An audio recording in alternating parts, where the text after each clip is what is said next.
It's news with a wink and a nod. It's Let's Talk News Now! And here's your host, Rick Singer. Welcome, everyone, to Let's Talk News Now. I'm Rick Singer, and let's get to the news. It's once again my time to share with you the obscure and often found on page 20 stories of the day, with a bit of a twist. No, I don't make these stories up, but I do abuse them just a little because these stories are often too stupid to believe they take up space in anyone's mind. My first story is about a guy who has put his entire life on hold to accommodate a court case. Anthony McDaniel has voluntarily traveled from Texas to North Carolina to address his accuser. Mr. McDaniel, age 47, has been charged with, wait, it's coming, embezzlement by his old employer.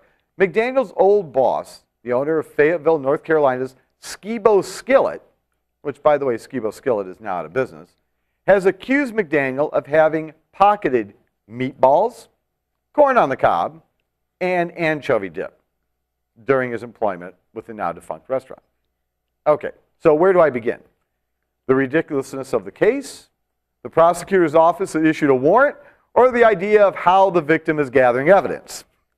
Great job to the outstanding law enforcement of Fayetteville, North Carolina for getting another salad-stealing criminal off the streets. I know I'll sleep much better. Speaking of sleeping much better, we've all heard those famous pink elephant syndromes, often manifested here in Las Vegas at literally any hour of the day or night, and usually associated with the silly grin of inebriation.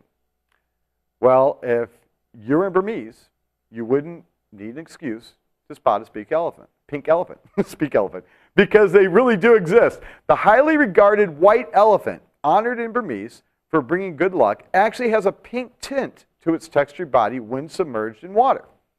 How that applies to being submerged in alcohol, I really don't know, but I figure there had to be a good analogy in there somewhere. Now for the person who is consistently submerged in a perspective all her own, Ms. Ella Roberts. Hi, Rick. There have been rumors flying around that because of all the trees that are being cut down in the forest every single day, the trees that are remaining don't like this. They're very, very unhappy about it. And you know, as a result, the spirit of the trees that have been chopped down are coming back to haunt random people around the world in a silent, passive-aggressive manner called paper cuts.